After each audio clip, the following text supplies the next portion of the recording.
Alright, so today we're doing order of operations, and I know you've probably heard of PEMDAS, or please excuse my dear Aunt Sally, but we're going to try and get away from that because it's not correct. It's not parentheses, exponents, multiply, divide, add, or subtraction. There's an or in there, and there's an or also between addition and subtraction. So here's what we're going to use. And it's also not parentheses. It's symbols of grouping. So what we're going to do is this little one. It's called give every mom or dad aspirin or sleep. And here's what it stands for. Give we use for groupings. Every is exponents. M, multiplication. O, obviously or. D is division. A is aspirin. A is addition. And then it's or. And then sleep stands for subtraction. So give every mom or dad aspirin or sleep. What is this grouping? Then exponents. Multiply or divide. Right here, multiply or divide from left to right, and then it's addition or subtraction from left to right. And these are very important. The whole point with parentheses, brackets, braces, radicals, and then division lines is these are all groupings. If you have a division line, there's actually parentheses up there, just like that. And if you had this little radical, there's actually like a little parenthesis in there. We just don't write it. And then parentheses are also parentheses. Brackets represent parentheses. It's just a way of making it look prettier. Same with braces. But it's really just a grouping. That's all it is. So you wanna focus and look and see where there's a lot of operations shoved into one group. Okay, so let's start this. Here's the first one. So here's the problem we have, and I put a lot of stuff into it so that we can get everything. And the first thing you want to look at is symbols of grouping. So you want to look and see, is there something here that is grouping a lot of operations and numbers together? By the way, this is not a group. There's only one number there. It's -4. This is one number. If you had this, these are two numbers. So that means we have a group. It has to be grouped together in some sort of brace, bracket, parenthesis, and a fraction or radical, some sort of simple. Even absolute values can group different numbers in together. So our first group here is right here. This is our group. It's a group of numbers. And what you want to do is take that little group, write it off to the side, and then there's our own little order of operation problem all by itself. And then since we've got our group taken care of, you can go to exponents. Are there any exponents? No.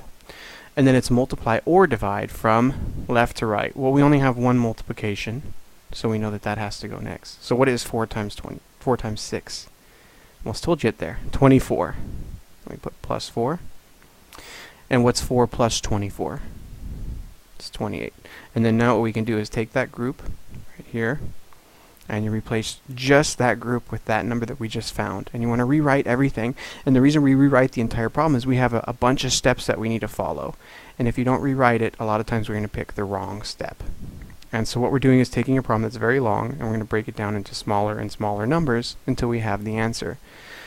So if you look at the next one, we have 28, and it's divided by 4 times 3 squared plus 5. So we go back to our steps, and exponents is next. And there's an exponent, it's right there, it's 3 squared. So you want to just take that and lightly circle it. We'll put that over here for number 2, 3 squared. 3 squared is 3 times 3, which gives us 9. So now you can take that 3 squared and replace it with 9. And we go back down the steps. Are there any more exponents left? Nope. So it's multiply or divide from left to right. So as you read it, it's 28 divided by 4 times 9. That's our multiplication and division. So it's 28 divided by 4 times 9. Well, which goes first? The 28 divided by 4, the 4 times 9. So if we had PEMDAS before, it would say multiplication, which is not correct. It's multiply or divide from left to right. It's mom or dad. So it's multiply or divide. Okay, so what is 28 divided by 4? It's 7. So now we can take that 28 divided by 4, we can circle it, replace it with 7. We keep going. It's multiply or divide. So number 4, 7 times 9, which is 63. So we come down here, circle the 7 times 9, replace it with 63, and now we have one step left, which is now 68. So the first thing we did was groupings. Then we did exponents. And then don't just put division. It's multiplication or division from left to right. Multiplication or division from left to right. And then it's addition or subtraction from left to right. You want to always make sure you write it. There's only 4 steps that we have. 4 different things that we're going to actually simplify. Alright, so let's try another one. Groupings. What's our group here? So we take the 2 minus 1 squared, write it off to the side. And exponents goes first. So what is 1 times 1? It's 1.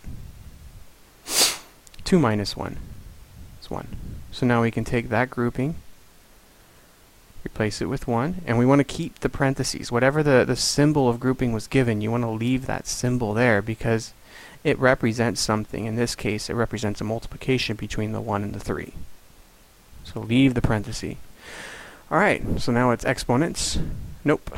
Multiply or divide. So 3 times 1 is 3. Plus 4. And 4 plus 3 is 7. And that is our answer. Okay, so I have 3 problems for you here to try.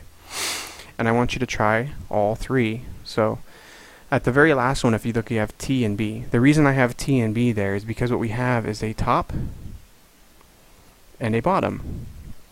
So we have a top and a bottom. 2 different symbols of grouping. So now I want you to try them. So try this one first, and then this one, and then this one, and I want you to separate it.